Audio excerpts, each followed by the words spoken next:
This is things you might have heard. This is going to be a great show today, a humongous, awesome, a little bit off the beaten path today. But what we're going to give to you, like we do every single weekday morning, is the latest, or from yesterday at least, latest in information, politics, current events, and pop culture that you helped us pick. We are your go-to supplemental source for both mainstream and unconventional news, and you help us figure out what mainstream and unconventional news, what the actual mix of news is. Now, right now, as you see in our teaser graphic, we're going to talk about the Titan submersible, and of course, it's basically overtaking most of the news coverage in the morning. There's lots of news happening, but this one's taking up big chunks of time on the morning news things, and we'll do this for essentially the whole weekend. But we're going to talk about that, plus 7 other stories to get you into your day, plus special day for us here at the Conversation Project, or more specifically for More Better Media. We'll talk about that after we get past all the headlines. So we'll explain the vetting process and all that stuff as well, and we'll have the fun stuff as always. So stick around for all the great stuff. We're going to have a great day today. 8 stories vetted by you, of course, sorted out by me. And today, of course, is Friday, the 23rd of June, 2023. Let's get on to the news stories for this morning. Starting off on the top with the top story, and that is pilot and 4 passengers of the Titan submersible are dead, U.S. Coast Guard says. This is the story that we had with a bit of an update and some pieces from it from the morning, because they update the stories to go along. But what we did yesterday was actually, once we found about the debris field, we actually posted a story about the debris field. And soon after that, they had the press conference for basically saying that the sub was uncoverable. What they saw just seemed like they could not survive, and it looked like it happened way earlier than they expected it. So we are going with this one here with part of what all that happened. The Coast Guard says the missing submersible imploded while near the wreckage of the Titanic, killing all 5 people on board. The family and crew were notified immediately after they got to this conclusion of the end of the actual ordeal. Ocean Gate Expeditions said all 5 people on board, including the company's CEO, Stockton Rush, are believed to be dead. The Titan's 96-hour oxygen supply likely ended early on Thursday if it was still a viable option. There are so many people going to rescue for this thing, and this is going to be a big story all weekend long as they sort of sort out the pieces and see what they're going to do with this one. And we are suspecting, because of the mass amount of people who were into this one for various good reasons, this is probably going to be something we'll be focusing on pretty big for the weekend story. So look out for that. We're not going to do this because we may have to do this later, but I have my thoughts and my ideas about some of the stuff. There's right now sort of a internal battle in the minds of people on whether billionaires with way too much money are spending too much money on stuff like this, or whether they are explorers looking for the future and, putting up their lives and their money to find things. That's a very good question to ask. We may ask it this weekend. We'll stick around for our weekend updates is see how that goes. The Moms of Liberty are a program, a group of mothers across the nation. This is basically just a focus group that turned into a political action group that is doing what it can to more or less fight against the liberalism or the wokeness of some of today's issues that aren't quite traditional 40s mom stuff that you see on Leave It to Beaver. Right now, the Moms of Liberty in Hampton County, a chapter there, has an issue with their newsletter to the local folks with a quote from Hitler on the actual newsletter. Like, they printed it out and they went to FedEx office and made some copies and handed it out to people. And there's a Hitler quote about controlling the children on the front of the actual newsletter. Not a good look. Check it out. Go to the link inside of our description and go deeper into it so you can see and go deeper into the story. The Parent Brigade newsletter called out Carmel High School for receiving $10,000 from its It Gets Better project to produce community-wide pride events in the Carmel Pride Festival. That's why they were basically going with their bitching and complaints in the newsletter itself. Unfortunately, whether you agree with the message or not, sometimes the vessel the message is put in, i.e. quotes from Hitler, don't work so well. Third story is one that I basically have forgotten about, but it's one that's actually a pretty big deal. You may probably remember this from many years back. Pop star Kesha and producer Dr. Luke settled long-standing legal battle claims over defamation and rape accounts. Kesha and Dr. Luke have settled their lawsuits after nearly a decade of suits and countersuits, with the singer saying that only God knows what happened at night and that he is absolutely certain that nothing happened.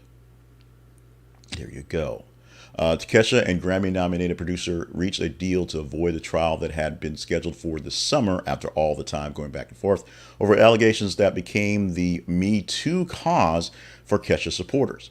There are some things going back and forth that between the two that may have been bad, but a settlement, that means they should stop talking about it. There'll still be many people in the background whispering and hushing, but we shall see.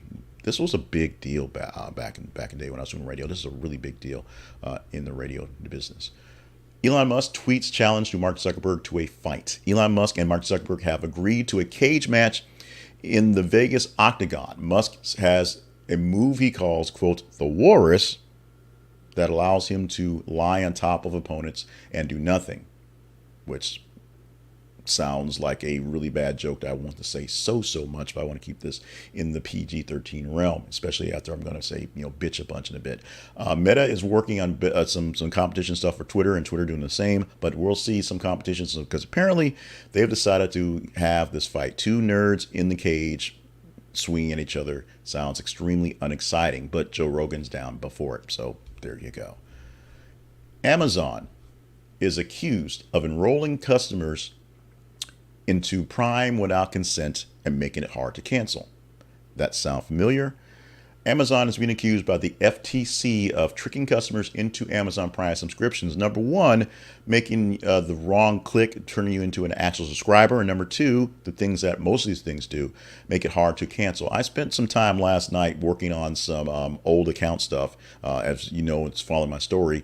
We're still dealing with tornado damage in the house. And so we're trying to, get the funds ready. We got them there, but get the funds kind of arranged so we can kind of get things started. And then we're tightening our belts a little bit because we're not using many things going at the moment. So trying to cancel some extra subscriptions, some of the extra streaming things, and some little nitnoid things that were entertainment that we don't have the time for right now. Was a bit of a hassle looking for the right button, going in circles and circles to see what to click off, saying, are you sure you want to do this? You just want to suspend this? Can we give you half off for a little bit? It's essentially the Sirius XM mode, where every time I try to cancel Sirius XM, they'd offer me like 6 months for $5. That's not too far off from what they offer. It's things like that. Amazon making it hard to cancel, which is the big problem. Although putting you into a subscription service without your knowledge is kind of big too. The next story we have has this headline. Supreme Court rules against Navajo Nation in Colorado River water rights case. The Supreme Court ruled 5-4 against the Navajo Nation in dispute involving water from the drought-stricken Colorado River. The Biden administration had said the siding with the Navajo Nation would undermine existing agreements and disrupt the management of the river. The Navajo Nation sued the federal government in 2003, arguing that it failed to consider to protect its water rights to the lower portion of the Colorado River. Justice Brett Kavanaugh wrote in the treaty does not require the United States to take affirmative steps to secure water for the Navajos, and that Congress and the president should enact appropriate laws to address contemporary needs for water. That, of course, will probably not happen anytime soon because there's other things they're complaining about, such as, impeaching people who did very little, nothing, but they just want to impeach people because that's what they do right now. It's important to put out for us some of these, and this isn't even fringe, some of the outside stories that people don't think about because they get missed. There's a lot of talk going on for the all weekend about this submersible. Is going to be a big deal, and it should be an important deal.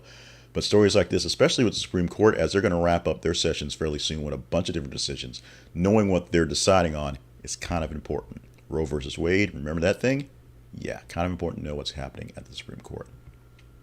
Meanwhile, in Moscow court, Wall Street Journal reporter Evan Gershkovich must stay in jail. As expected, Gershkovich took turfs and paste in the glass box that they put them in for jail, and he's going to be sticking around in the Russian jail for a bit longer. Waiting for the judge, Gershkovich smiled and chatted with his parents who were there. Their parents were Russian citizens who immigrated to the U.S. way back, but what came down was the fact that the spy charges, the espionage charges, are staying on there. They've added more time to Mr. Gershkovich's time there for his real trial. We shall see how this plays out, but we kind of know how these things usually play out. And yes, we're going to go deeper because Marjorie Taylor Greene says she and Lauren Boebert will never reconcile. And what got cut off when I tried to post it online was doubles down on Little Bitch. Now, here's where it gets really kind of interesting. There were plenty of news stories yesterday about this little tiff taff that happened, and what we got from them as they were, you asked the Congress people as they're walking down the aisle for questions, and they both gave no comments, no comments, no comments. But we did say in the article we had the day before that Boebert's, Marjorie Taylor Greene's people said, "Oh yeah, she said it and she meant it," and apparently Marjorie Taylor Greene is saying, "Oh yeah, I said it and I meant it." And the only people who really have this write-up is the Wrap. So congratulations to the Wrap for getting the most salacious part of the story. Let's go back to the little bitch part. Now, I did misspeak the other day when they said this was about the impeachment of Adam Schiff, or the censorship of Adam Schiff. This is actually about the impeachment of Joe Biden. Now, the procedure used to put to vote on the censorship of Schiff is the same procedures that Boebert played out masterfully, if you will, for a vote for actually censoring and even impeaching Joe Biden. However, Marjorie Taylor Greene, who's been up to this well a couple times and been knocked back down a couple times, was a little mad that Boebert essentially took her bill, put her name on it, used this little trickery, and now it's going through. So it's a bit more of a tiff between the two, as they're both essentially the new Dixie Chicks, if you will. Now, I guess they are never, ever getting back together, at least not in the sense of as allies, although they still are on the same side of the political aisle for the moment. Let's go to our teaser story for this morning, which could be a story we'll talk about possibly come Monday. Now, Friday, it's Friday, so Monday, okay, Friday, Saturday, Sunday, and a little bit of Monday. We'll cover the weekend, and we will give to you on Monday 10 stories from the top 30 in the listing for all weekend long. So with all that said, this is one story that we could talk about if you deem it worthy enough to last the whole weekend. Pretty much every NFL team has passed on HBO's Hard Knocks, so the NFL might force a team to do it. The bottom line of this is Hard Knocks was meant to be a way to showcase a team that was not doing so well as the beginning of the season, to get some hype love into them, and then give people some love for the team going forward, and then hopefully they do better, not be in the realm for the next season. The problem is the teams have actually seen the show and they don't want to be a part of it. And so they're all basically saying no. So NFL will probably have to force one team to do it as a part of what they do to make all of their marketing and media, things like that. And so no one's volunteering to be on Hard Knocks because they've seen the show before and they know what happens with people being on the show and how things are portrayed. So we'll see who's on Hard Knocks and whether the NFL will have to, whether Goodell will have to, go pick a name out of a hat and pull somebody out there. It's like, oh, St. Louis, they don't have a football team. It's 2 minutes. Oh, we'll see how that plays out going forward. If you want to talk about this one, you just go to our feeds on Facebook and Twitter, facebook.com/This Is a Conversation Project and twitter.com/th_conversation. Engage in the stories as they come through your feed. Every 50 minutes, we'll post a story like this, and you just tell us what's going on. Like it, love it, hate it, share it. This is how we got so much response to the Submersible story, because everybody engaged in those one immediately. We'll see what stories will last the weekend and what we'll talk about Monday morning on this here based on this feed stuff. Now, this is where we talk about sponsors, and normally we have our list of sponsors that rotate in and out. And so you can go to our website, thisisaconversationproject.com/sponsors, and see some of those other sponsors. Look for some folks that may help you out in the process of your life, or your job, or your work, or whatever. And there are affiliate links that gives us stuff for this. People like Zenny Optical and Blinkist for reading books. And of course, we do a lot with Robinhood because I still use them for my investing. Today, we are going to sponsor ourselves. More Better Media LLC is producing a new book, or has produced a book under the Business Questions Answered Here brand. This is my podcast and my brand where I take my business advice and I help people out in things. I am not the prophet by any means, trust me, but this is just mainly things to go through with people in small businesses and some medium-sized businesses to just kind of look at what they're doing, kind of get a second eye, third look at what's going on, and maybe put people in the right sense.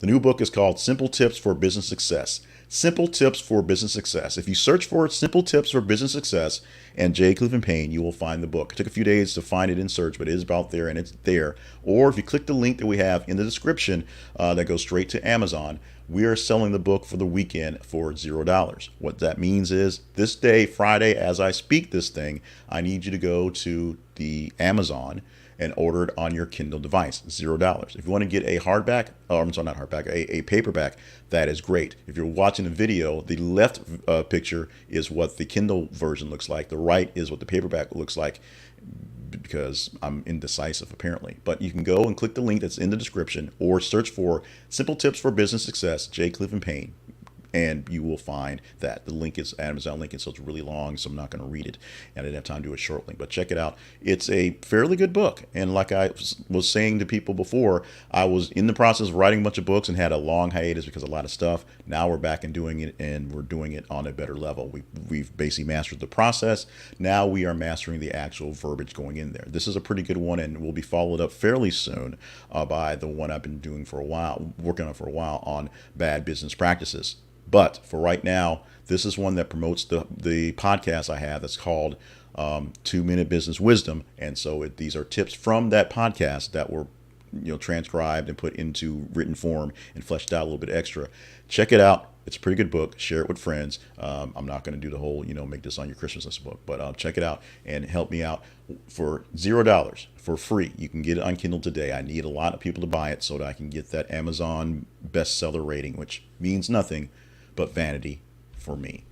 Now let's go into us again, actual promotion very quickly on the Conversation Project. Seen at this is theconversationproject.com. Now, if you want to support us directly, go to the website and see what you can do. You can find ways to follow us in other ways. You can follow us on I told you about the sponsorships, because there's sponsorships. If you want to directly partner with me for this project, go to the partnerships page and see if there's something there.